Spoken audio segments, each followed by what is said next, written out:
Welcome back to New Rockstars. I'm Erik Voss, and Thor Love and Thunder is confirmed to expand the Asgardian mythology of the MCU after Avengers Endgame. Spoiler warning if you don't want to see any of the behind-the-scenes visuals that are coming out. But we now know this story will be set in New Asgard as that colony becomes a tourist destination. Meaning really this movie should be called Thor 4, Norse or towards Gorr War or Korg Porn.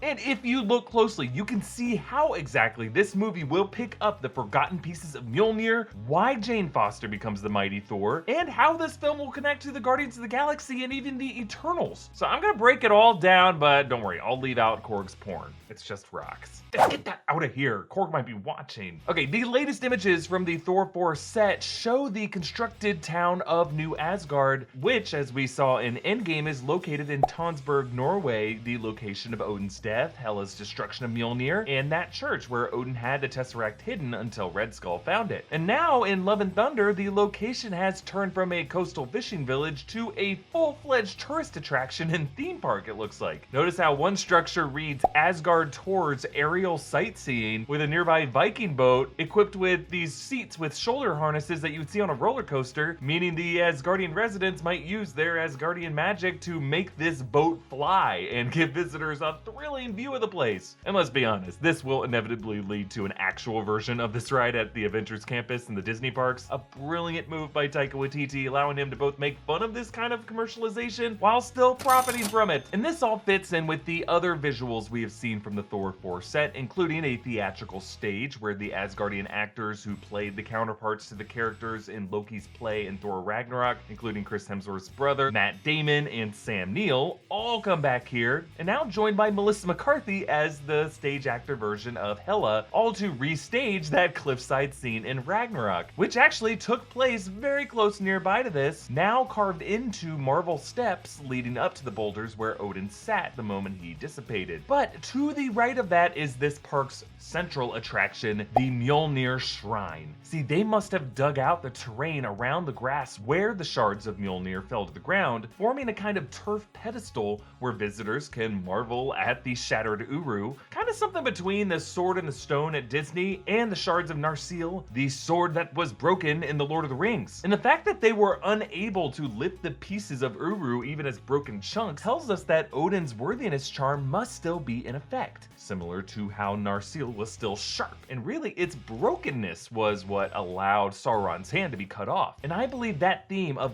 damage making one worthy will be the key to how and why Jane Foster comes to be able to wield Mjolnir in Love and Thunder. Because we know from that set video that Jane Foster, upon coming near this Mjolnir shrine during some visit to this New Asgard park, maybe when she touches one of the broken pieces, Jane will levitate and convulse, presumably with VFX lightning to be added later, most likely the moment she transforms into Lady Thor, because in other photos taken from this moment, she's looking jacked. Now, when she's floating, Jane actually looks a lot like she did when she was possessed with the Reality Stone ether in Thor the Dark World, and I don't think that's a coincidence. That ether made her sick, and now we know Love and Thunder will adapt Jason Aaron's The Mighty Thor, which Natalie Portman confirmed will indeed include that plot point of Jane Foster having cancer. But in this film, will something in particular have caused Jane's cancer? And if you're impressed with that last point, I guess you can now call me Don Voss, the Mafia Boss. I guess I've been getting a little into the fact that I have been playing the Grand Mafia, a massive multiplayer online real-time strategy game for players 18 and up. It gets a little spicy. The game immerses you in the world of Mafia, including street fights, robbery, money laundering, all the crime stuff. In the Grand Mafia, you join a faction of other gangs with your friends to help each other build out your crime empires, because that's what gangster friends are for. Some of my faction mates need help with construction, so I'm gonna select help all, and boom, there's my good deed for the day. You also do battle alongside your faction members. As you advance in the game, you unlock new features, including mini games like blackjack or roulette, you know, more gangster stuff. And when you get to level 9 in the game, you will unlock another mysterious beauty who can help you. And then you build out your mafia with enforcers to do your fighting, like this one, Onryo. She got a sword and a bad mid cantrip, and she's totally gonna wreck whoever opposes you. Other enforcers have different skills, including some that buff your whole crew. There's just a ton you can do in this game. Fight the campaign to win resources, upgrade your buildings, you can even smelt. Download the Grand Mafia with the new link in this video's description for the chance to win special in-game gifts. Find me in the game and let's become Mafia bosses together. One thing we are learning about Infinity Stones in the MCU is that despite their atomization by Thanos, the radiation that the stones emitted remains in the universe and still has effects on people. Like Captain Marvel got her powers from radiation that was a step removed from the Space Stone rather than touching the Tesseract directly. And we just learned in WandaVision that some similar process might have happened with Monica Rambeau, because she seemed to possess irradiated physiology even before passing through the Westview Hex border. Some mysterious history with Carol Danvers that we likely won't get answers to until the Marvels, but I've suggested that that radiation may have been what caused her mother Maria Rambeau's cancer. Now, in WandaVision, they defined the Hex radiation as CMBR, cosmic microwave background radiation, a form of electromagnetism that dates back to the Big Bang, the moment that created the 6 Infinity Stones. So we know this type of radiation is ancient. And in fact, the cosmic energy that the Eternals wield in various forms may be linked to that cosmic radiation from the Infinity Stones. The Eternals were created by the Celestials, who we know from the celestial Aeson the Searcher and the Collector story in Guardians of the Galaxy. Celestials were capable of wielding Infinity Stones, which is why Peter Quill, as the son of the celestial Ego,